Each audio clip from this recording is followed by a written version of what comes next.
Today is the perfect day to talk to former President Jimmy Carter for 3 reasons. 1, it's his 85th birthday. 2, we want to ask him firsthand about the controversial comments he made about President Obama and racism. Yeah, and number 3, there is big news about his presidential library, and our Candy Crowley is there. She's handling all of that for us this morning. Hey, Candy. How are you all? You're right, I am here with former President Carter and Mrs. Carter. It's so good to be here. And they just said 85th birthday, opening of the new improved museum and library, which we've had a chance to go through. So thank you for joining us. Let me tell you what fascinates me is that I've been to a lot of these presidential libraries, and not nearly as much space and time is devoted to the post-life, the post-presidency. And it brings to mind to me that so many people have said, you know, President Carter had a far better post-presidency than presidency. How do you look at it? I think it's almost the same. You know, the issues with which I had to deal as president were momentous. We brought peace between Israel and its only major Arab challenger, Egypt, and that treaty has been in place for 30 years and not a word has been violated. We normalized diplomatic relations with China. We had the greatest expansion of national parks and wilderness areas in history, brought a comprehensive energy policy. And so I think that the main thing that this museum now shows is kind of a continuum of what you do before, during, and after the presidency. And you're right, this is the first presidential library that's really shown anything of substance after the White House years. So I think it's going to be a fascinating thing just to see the history of one person, that is me, but also the history of our nation, because I've identified about 30 things of importance that I had to address when I was president that are still on the desk of the Oval Office and President Obama has to address.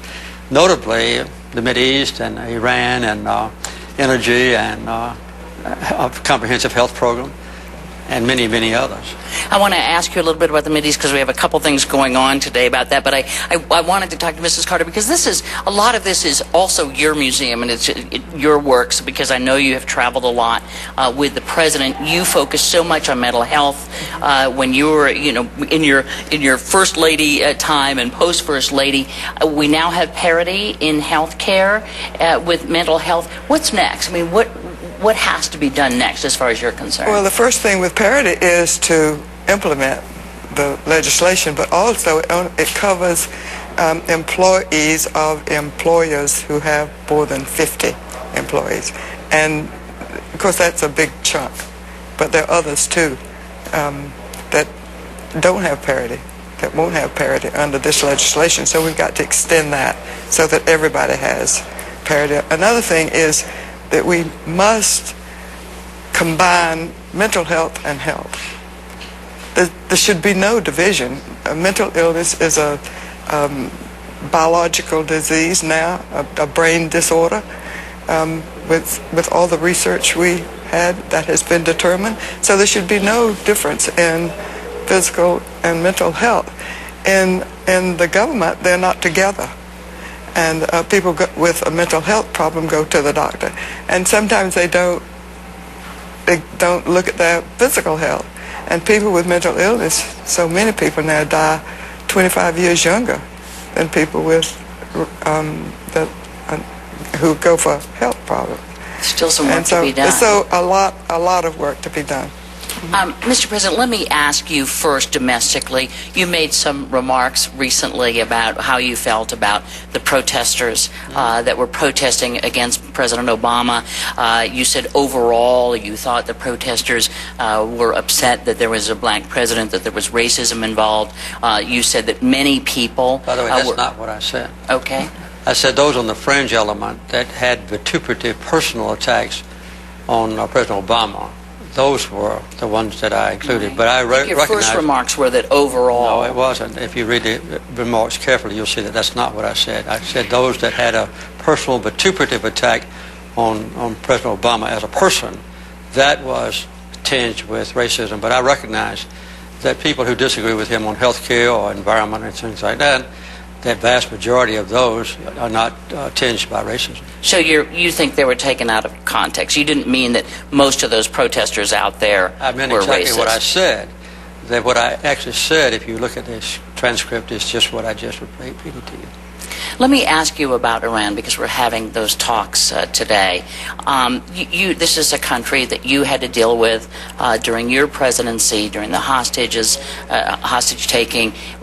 Do you see any hope at all that Iran is going to come to the community of nations and somehow say, sure, come look at our facility, and we will certainly walk away from any nuclear ambitions? That's not going to happen, is it? Well, in this museum presentation, there's a lot about Iran. And as I said before, the things that affected me when I was president quite often are the same things that 30 years, 25 years later affect President Obama's decisions. I hope and pray that Iran will be induced to permit the international inspectors to come in and observe their entire nuclear program, because what they're doing so far is entirely legal under the Non-Proliferation Treaty. They have a right to purify uranium and even plutonium to be used to produce power. I think the worst thing that we can do is to continue to threaten Iran, because if Iran is on the borderline between going nuclear and not on a weapons system, the constant threats that we or the Israelis are going to attack Iran is the best thing to force them. Let's defend ourselves. So I don't think that Iran has yet made up their mind about what to do. And I think the best way we can do is engage them and stop making these idle threats that force them to take the most militaristic action. Unfortunately, Mr. President, Mrs. Carter, we have run out of time. It's TV, but it's a gorgeous museum. Good luck. Happy birthday, sir. Thank you very much. You all. Candy, please pass along our best wishes for a happy birthday to the President as well.